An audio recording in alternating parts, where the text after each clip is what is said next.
what what did we what did we witness in game one? It was like watching a an OHL game. I remember bringing my wife to her first like junior A game, London Knights versus I think it might have been Windsor back in like 2016 and 2015. I don't know, and it was like a 9-6 game. Like Mitch Marner was on the team, Kachuk, I forget who else was on that line, Dvorak. Yeah, and it was like 9-6, and Marner had like 7 points. That's what I felt like tonight. Well, Avalanche and the Oilers. So what was it like? 13 Oilers and 12 Avs each had a point. Second most points individually, I guess, combined in a playoff game ever.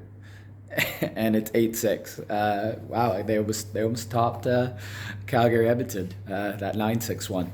But the big thing is one, before we even get into Cal McCarr and that goal, the goaltending. Who would have known that Mike Smith couldn't stop a beach ball? Everyone, especially against Colorado. But at the same time, Darcy Kemper was the same. Francouz, same. Koskinen actually had to make a few big saves. And yeah, okay, letting that Cogliano goal, but hey, sure, it's going to be a guaranteed goal. I thought he played all right. Mike Smith, he's going to bounce back because somehow the 48-year-old still does it. Kemper's hurt, so Francouz is net now. We almost got two E-bugs, and imagine if they would have showed up in that game. Oh my God, it probably would have been 15-13. Everyone got their chances, right? McDavid got his goal. Draisaitl with that beautiful little toe drag around McCarr, who was definitely injured after blocking that shot.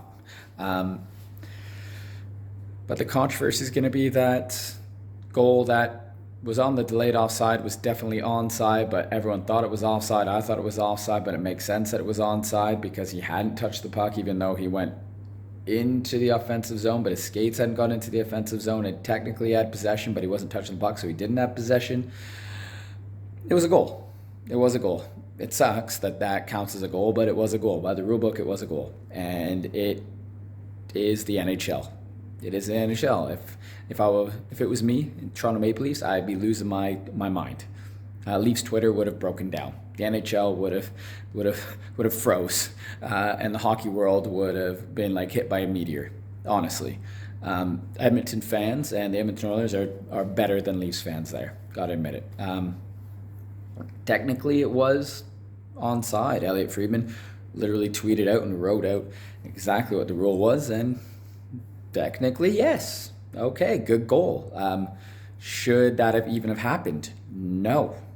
No, it shouldn't have. A poor decision after Zach Hyman ties it to make it 2-2. Poor decision to get it out of his own end. I forget who it was. Bouchard, maybe. Maybe it was Nurse. I don't know. It was terrible. Terrible move. McCarr comes in, he snipes because, again, Smith couldn't stop anything. The only bad thing was, if I'm Woodcroft, I'm definitely challenging 100% because in first look, you're like, he has control of the puck. The shooting's not back. It's offside. The stick wasn't touching the puck. Okay, it wasn't. And we start the second period, and Azam Kadri scores. Hits the post, gets a rebound, and scores on Mike Smith. Makes it 4-2, and really, that decides the game. The big thing is this going to be the same thing that we saw from the Calgary series? Remember, Calgary had that big lead. Edmonton came back. They tied it this time. Edmonton came back, and they made it 7-6 when they were down, 7-3? Could they now take the series? They found some holes. Francouz looks weak, but Mike Smith looks weak. Is Koskinen going to start? I don't think so. I think you go back Smith. This little recap is exactly like the game, all over the goddamn place, and I'm here for it. Pond hockey at its finest. You got all these goals, all these chances. McKinnon doing ridiculous things. His goal, wow. You got Draisaitl and McDavid doing their things. Kane scores again. Hyman scores again, where he just sticks his ass by the post and kind of just turns his body, goes, hit me with the puck, or maybe hit my stick. I'll be here. We'll see what happens. And it works. I'm all for it because we're about to see New York Rangers versus the Tampa Bay Lightning, and I'm going to guess that's going to be a 2-1 game. It could be 1-0. It could be quadruple overtime with no goals, and the next game for the Avalanche and Oilers could be 18-17 overtime winner for, I don't know, Warren Fogle. Who knows? What a game, though. What a series it's going to be. And it's great because I don't have a dog in the race. I don't have a horse in the race. I don't know how you say it. I'm just here to enjoy it. So Oilers lose 8-6. Colorado wins 8-6. Avs are up 1-0. I'm all for it, yeah. Bring on this entertainment. The NHL playoffs are fun this year.